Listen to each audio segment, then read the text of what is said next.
Et quand la tristesse arrive, je sais tu es là, toujours près de moi. Bon samedi, bienvenue à votre émission La Victoire de l'amour. Aujourd'hui, comme on le fait tous les samedis, on rejoint quelqu'un qu'on apprécie beaucoup, notre petite sœur sourire à nous, sœur Angèle.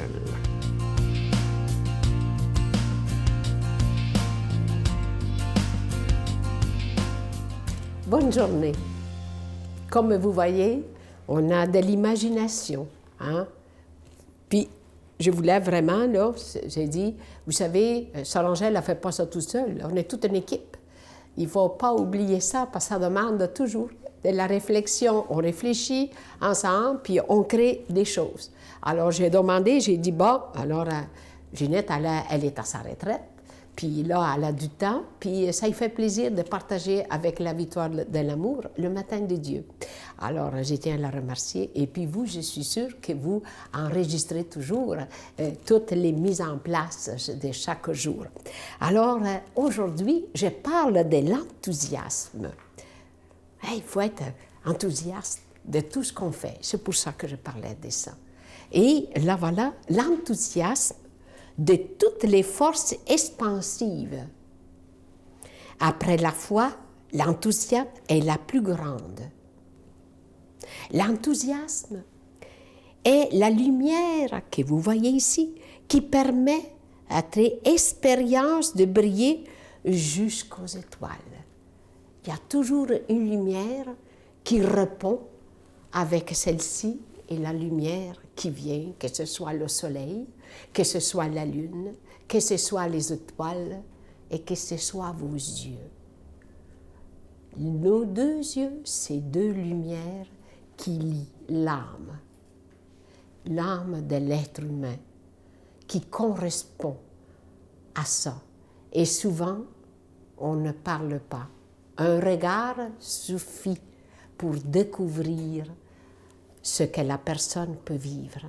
Alors souvent, on se dit, le silence est d'or et la parole est d'argent, mais j'aime mieux rester dans le silence et d'or. Vous allez dire, ah oui, elle parle tout le temps. Et ça, je le sais, je reçois des fois, elle dit, elle parle tout le temps.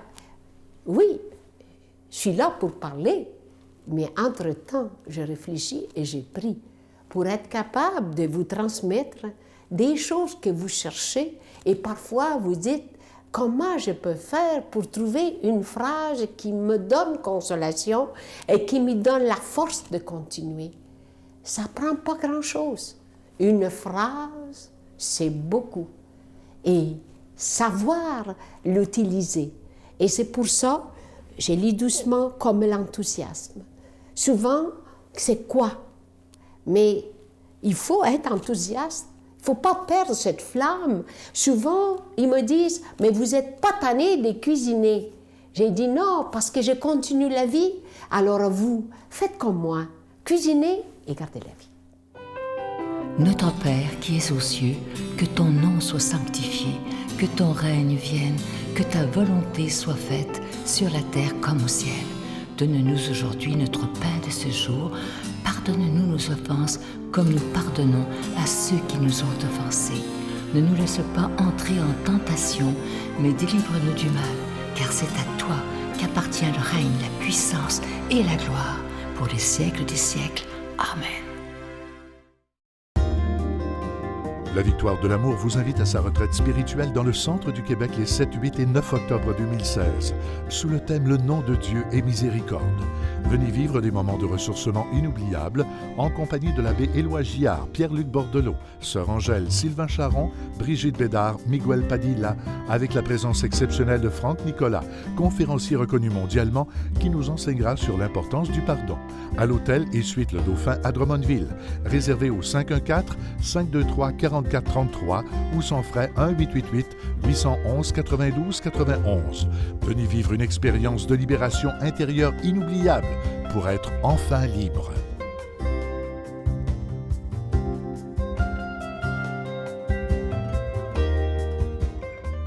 Je suis tellement heureux de vous parler de ce beau cadeau du mois. On en est tellement fiers. Il s'agit de la Croix du réconfort et de la sérénité.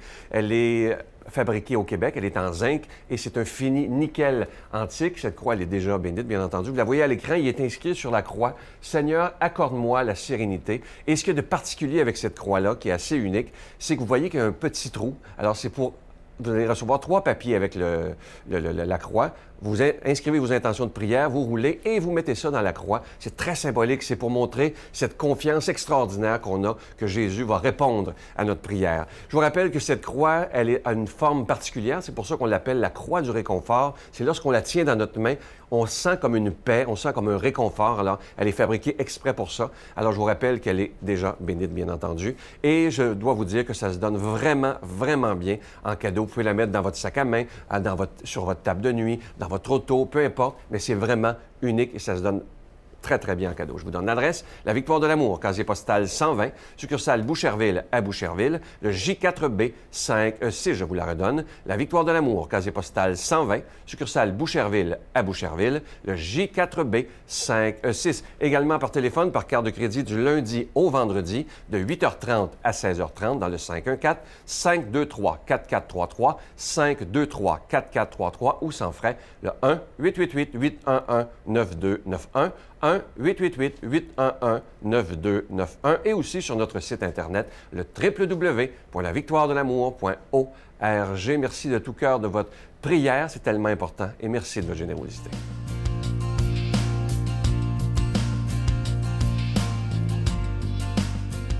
Mon Dieu, donnez-moi la sérénité d'accepter les choses que je ne peux changer, le courage de changer les choses que je peux et la sagesse d'en connaître la différence. Amen. Aujourd'hui, la parole de Dieu est proclamée par quelqu'un qui est avec nous depuis les tout débuts de la Victoire de l'Amour, le Père Yvon Sanson.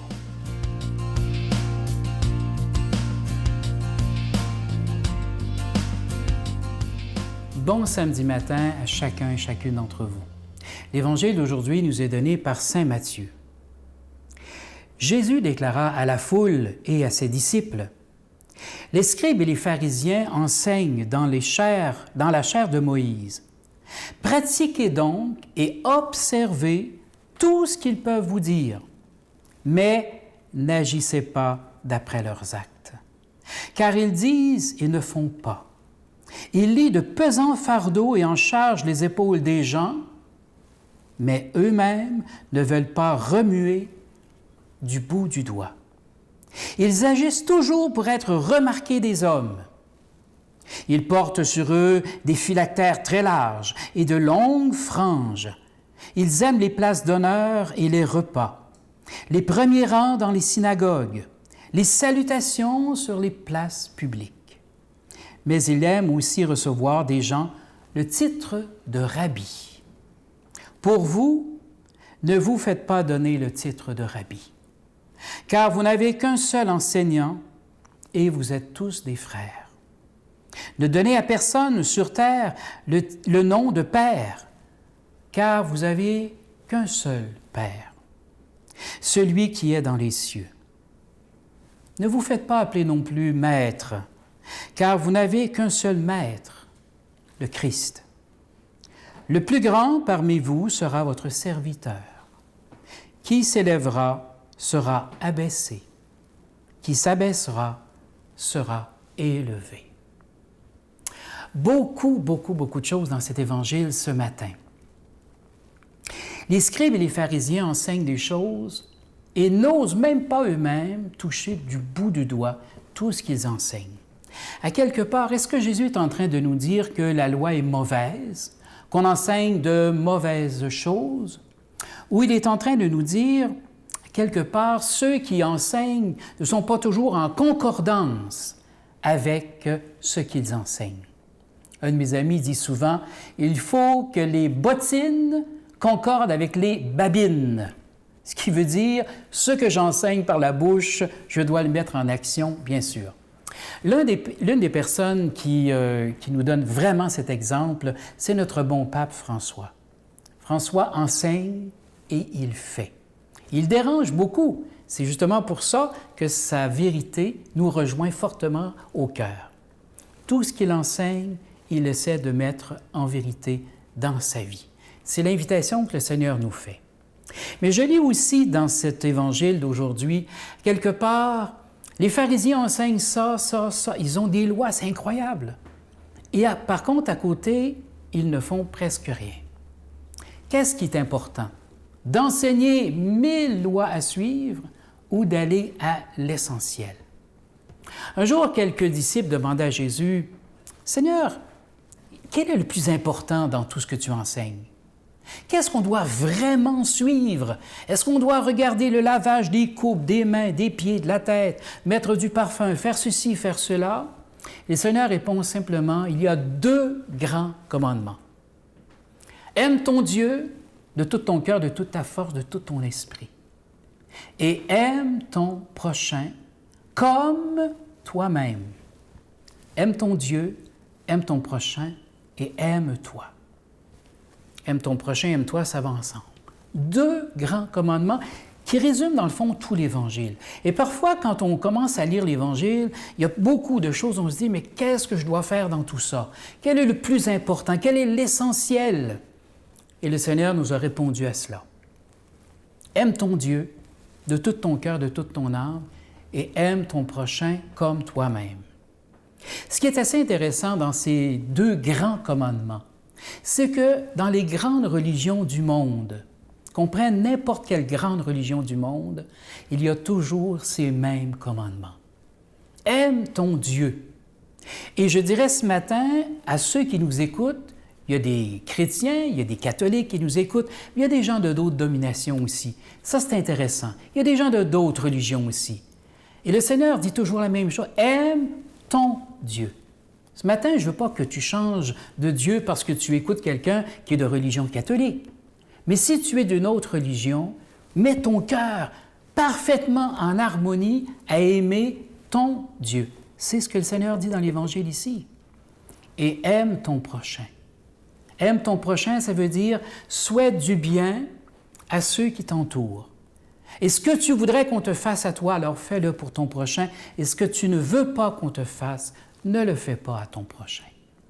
Aime ton Dieu, aime ton prochain, et tout cela parce que tu dois t'aimer toi-même, puisque tu es créature extraordinaire de ce Dieu qui nous aime à la folie.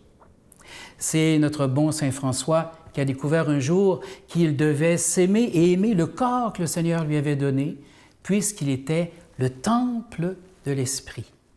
Aime ton Dieu, aime ton prochain et aime-toi toi-même, car c'est Dieu qui te bénit et qui te donne la vie. Ce matin, accueillons une fois de plus cette bénédiction de Dieu par le nom du Père, du Fils et du Saint-Esprit. Amen. Je vous salue Marie, pleine de grâce. Le Seigneur est avec vous. Vous êtes bénie entre toutes les femmes, et Jésus, le fruit de vos entrailles, est béni. Sainte Marie, Mère de Dieu, priez pour nous pauvres pécheurs, maintenant et à l'heure de notre mort. Amen. Je vous invite à ne pas manquer cette prochaine retraite qui aura lieu au mois d'octobre prochain. C'est à l'hôtel et suites Le Dauphin à Drummondville. C'est les 7, 8 et 9 octobre prochains. Le thème « Le nom de Dieu est miséricorde ». Ceux qui seront avec nous, Sœur Angèle, Brigitte Bédard, Pierre-Luc Bordelot, l'abbé Éloi Gillard, Miguel chantera pour nous. Je serai là également avec la présence exceptionnelle de M. Franck Nicolas, qui est un conférencier connu mondialement. C'est tout un privilège de l'avoir avec nous. Et le thème qu'il va aborder le samedi soir, comment réussir à se pardonner à nous-mêmes les erreurs que nous avons faites. Et je vous rappelle évidemment que nos bureaux sont ouverts maintenant les dimanches de 7h à 3h de l'après-midi. Si vous voulez, téléphonez demain. Bye bye. Quand on dit que c'est normal et que toutes les petites filles font ça, ben tu es naïf, tu crois à ça et tu fais confiance aux grands qui sont supposés de dire, de t'éduquer puis de te montrer la voie. Donc, pour moi, c'était normal. C'est jusqu'à temps que j'ai une amie qui habitait en face de chez moi, que je lui ai demandé, aimes-tu ça faire ça? Puis qu'elle me dit, non, c'est quoi ça? Ça se fait pas, ça.